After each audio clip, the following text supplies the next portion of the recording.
दिल्ली के मुख्यमंत्री बीते 5 महीनों से जेल में बंद हैं और जेल से ही सरकार चला रही हैं। आम आदमी पार्टी की ओर से ये बात पहले ही साफ हो चुकी थी कि अरविंद केजरीवाल मुख्यमंत्री के पद से इस्तीफा नहीं देंगे, वो जेल से ही सरकार चलाएंगे, जैसे कि पिछले 5 महीनों से होता चला रहा है। और इन 5 महीनों में कई बार बीजेपी ने आरोप लगाए हैं कि जब से मुख्यमंत्री जेल गए हैं तब से ही दिल्ली के काम अटके पड़े हैं। वहीं दिल्ली कर्ज में डूब चुका है। आरोप प्रत्यारोप के बीच बीती 30 अगस्त को बीजेपी के विधायक विजेंद्र गुप्ता की अगुवाई में बीजेपी विधायकों का एक गुट राष्ट्रपति द्रौपदी मुर्मू से मिलने गया था, जहां उन्होंने राष्ट्रपति को एक ज्ञापन सौंपा था। ज्ञापन में बीजेपी विधायकों ने दिल्ली में संवैधानिक संकट का हवाला देते हुए दिल्ली सरकार को बर्खास्त करने की मांग की थी। ज्ञापन में लिखा गया कि दिल्ली में केंद्र सरकार की कई योजना लागू नहीं हुई, वहीं जरा सी बारिश में दिल्ली में पानी भर जाता है। उस चिट्ठी में दिल्ली के मुख्यमंत्री अरविंद केजरीवाल के जेल में होने का भी जिक्र किया था। करीब 10 दिन बाद राष्ट्रपति ने बीजेपी विधायकों के इस ज्ञापन पर संज्ञान लिया और इस ज्ञापन को राष्ट्रपति सचिवालय की ओर से केंद्रीय गृह मंत्रालय को भेजा जा चुका है, जिसके बाद अब सियासी गलियारों में हलचल बढ़ गई है। दिल्ली विधानसभा के नेता प्रतिपक्ष और बीजेपी विधायक विजेंद्र गुप्ता ने राष्ट्रपति के इस फैसले का स्वागत किया है। 30 अगस्त को भारतीय जनता पार्टी विधायकों का एक प्रतिनिधि मंडल भारत की राष्ट्रपति महोदया से मिला था और उनको एक ज्ञापन दिया था। आज एक पत्र प्राप्त हुआ राष्ट्रपति भवन के माध्यम से और उसमें कहा गया कि हमारा जो मेमोरेंडम था उसको सेक्रेटरी होम के पास भेज दिया गया है उचित कार्रवाई के लिए।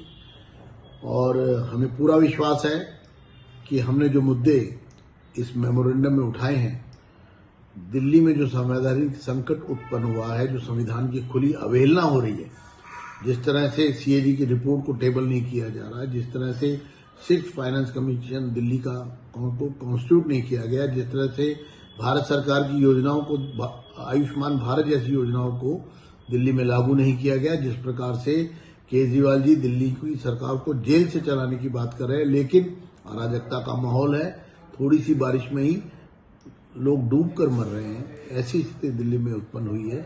चारों तरफ हाहाकार है और जो दिल्ली की सरकार पूरी तरह से विफल सिद्ध हो रही है, उसको लेकर के जो भ्रष्टाचार के मामले नए नए उजागर हो रहे हैं, ये तमाम बातें हमने अपने पत्र में लिखी थी और हमें पूरा विश्वास है कि गृह मंत्रालय इस पर संज्ञान लेगा और उचित कार्रवाई करेगा। राजनीतिक सुगबुगाहट के बाद आरोप प्रत्यारोप शुरू हो चुका है। वहीं बीजेपी को घेरते हुए आम आदमी पार्टी के सांसद संजय सिंह ने कहा कि फैसला बीजेपी को करना है कि अभी हारना है या 4 महीने बाद।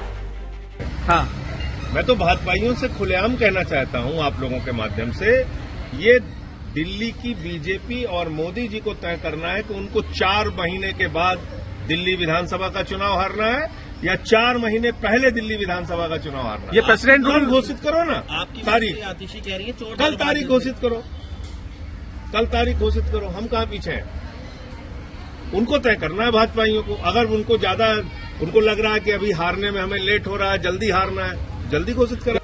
आपको बता दें कि दिल्ली में जल्द ही विधानसभा चुनाव होने हैं, लेकिन उससे पहले बीजेपी विधायकों ने राष्ट्रपति से मुलाकात कर जरूर सियासी प्याले में हलचल बढ़ा दी है। अब फैसला केंद्रीय गृह मंत्रालय को करना है। बीजेपी विधायकों की मांग है कि दिल्ली सरकार को बर्खास्त कर दिल्ली में राष्ट्रपति शासन लागू किया जाना चाहिए। विजेंद्र गुप्ता के ज्ञापन पर राष्ट्रपति ने संज्ञान लेते हुए गृह मंत्रालय को ये मामला भेज दिया है। अब देखना ये होगा कि क्या सच में दिल्ली सरकार को बर्खास्त किया जाएगा या फिर विधानसभा चुनाव से पहले ये कोई सियासी ड्रामा है। ब्यूरो रिपोर्ट, दिल्ली तक।